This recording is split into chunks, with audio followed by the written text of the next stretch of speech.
kids, we're back.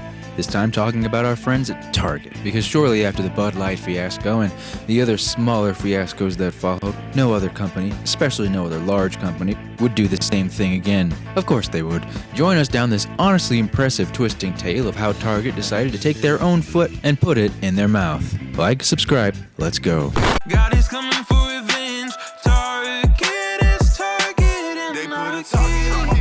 Naturally, if you've been awake and American for the past month, it seems as though the topic of conversation has been broadly about big corporations and their stance on socio-political issues. And as you've seen, of course, this has gone wrong many a time. However, naturally, when these kind of social contagions begin, it's natural that things happen and other people try to latch onto it. Maybe not with the same exact intent and obviously without the same success as the original firestorm of people's interests. Obviously, as soon as people figure out something is a trend, it gives incentive to participate in it just for the sake of being trendy. All that's to say that among the deluge of even pre-Pride Month corporate posturing, the entire Target situation really didn't come across my radar. So of course, when I learned that this became a full-blown controversy that cost them billions in stock price, I had to go back and examine what exactly has been going on.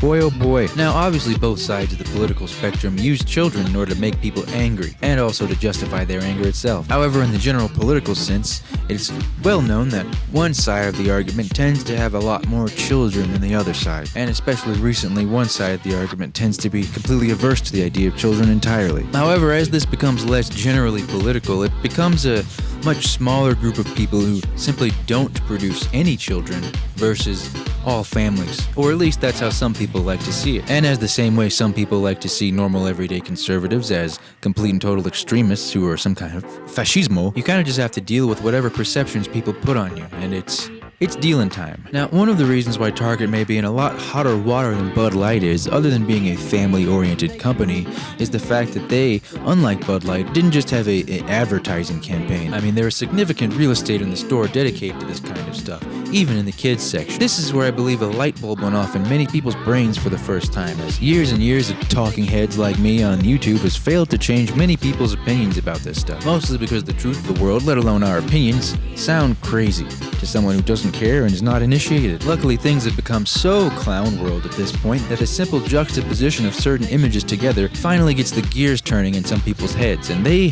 seem to be mad. Now forgive me for making fun, I'm not trying to be edgy on purpose here, it's just that, kind of as I was saying earlier, I find it shocking that you're finding it shocking, to be honest. I thought we were all at the meeting, I thought we all signed the attendance sheet, and I thought we were all on the same page here. I mean, they put out that We're Coming for Your Children song on Pride like 2 years ago, and while smiling with big teeth in your face. Maybe you missed that part. We'll convert your children. Happens bit by bit, quietly and subtly, and you will barely notice it. I know a lot of people try to use these kind of things to say that the normies are waking up and that it's go woke, go broke and all of this kind of stuff, but I don't necessarily believe that, because this is how much is taken for this small of a response. People are going to be doing bloodletting rituals to Moloch in Times Square, and then normies are going to look around and say, something about this doesn't feel right. All that being said, of course, when they're activated, they are activated, and right now, they're pissed, and they're getting real pissy with it.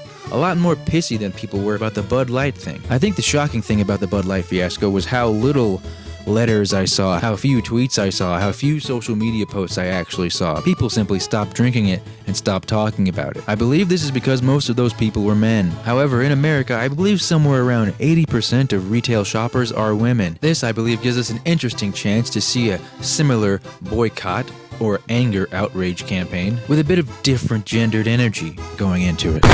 So we're gonna go to the kids section and we're actually going to see if they're putting weird, creepy, uncomfy stuff on children's clothing.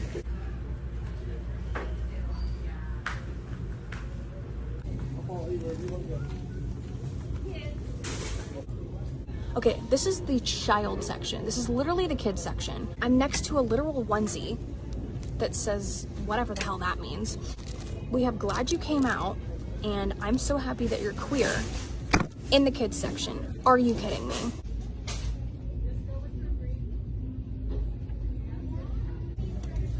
I'm sorry, but pride and toddler don't belong in the same sentence. Pride Month is almost upon us, which of course means we're about to see all these corporations just slap a big old rainbow on everything that they do in hopes of gaining some additional revenue by saying, hey, we love gay people. Let's take a look at Target, one of the worst offenders in their 2023 Pride collection. Queer liberation is for everyone. Liberation from what? You're free. Queer, queer, queer, queer. Who the fuck designed this? Say gay. Yeah, this whole collection is actually pretty freaking gay. It seems as though, after seeing the Bud Light controversy, Target tried to move quickly and quietly to remove some of those things that they had on display in their store. However, I believe it was far too late. In response to both the angry customers as well as the pissed off allies who were mad that they didn't stand up for them, Target released this statement. Target has offered an assortment of products aimed at celebrating Pride Month for more than a decade, but since introducing this year's collection, we've experienced threats impacting our members' sense of safety and well-being while at work. And we're just going to take a second here. On the channel, I like to be inclusive, so we're going to take time to include all the Walmart workers who are still laughing. And so this is interesting to me because Bud Light really played it down the middle, very neutrally. Of course you're going to piss people off with that. But this was blaming it on the violent outrage community. This fits into the narrative that the pro people you'd think would be okay with. However, they were still betrayed, still pissed off. Or as this person said, you literally hid your LGBTQ support so as not to offend hateful, small-minded people. Don't seem too concerned about offending your own employees and local customers, though. This is an absolute fiscal nightmare. At this point, being a company and getting involved in social politics is kind of like arguing with someone else's girlfriend in public. It's not your problem. Don't make it yours. We give hip-hop exactly what it needs. We the reason why the gang still has a chance to breathe. Stop telling me to grow up. What am I, a tree? Hey, yo, Chief, come spit that heat, baby.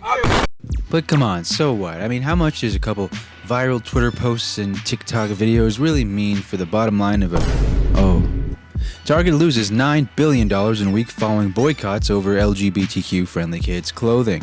Now, for those of you who are not familiar with the American stock market or stock markets in general, just to be clear here, nobody stole $9 million from them. They didn't lose $9 billion in cash. However, $9 billion worth of their stock was instantly sold by holders, as we call them in the biz. Again, I don't actually think it's that bad as far as the actual controversy. I just think the Bud Light controversy and seeing how hard that tanked and how big of a story it became really had people itching to click that sell button. As you can see here in this New York Post article, the Wednesday before the controversy, Target was trading at $160.96. However, now they are trading at $141.76, which means that line go down. Now this is a disaster scenario. The left and the right are both angry at you, and now the money people are angry at you for making the line turn red. And ESG-based loans aside, as we can see from these supposed leaked internal emails of the Target, it seems as though this is genuine belief in company policy and not some kind of attempt in order to get a good score. That, or the people who genuinely believe this kind of stuff just simply haven't been fired yet. We'll see if this one has the kind of legs that the Bud Light boycott did. In the meantime, we'll get more weirdness tomorrow. Keep your eyes open for a poll. That's how we decide topics on this channel. And like, subscribe, and goodbye.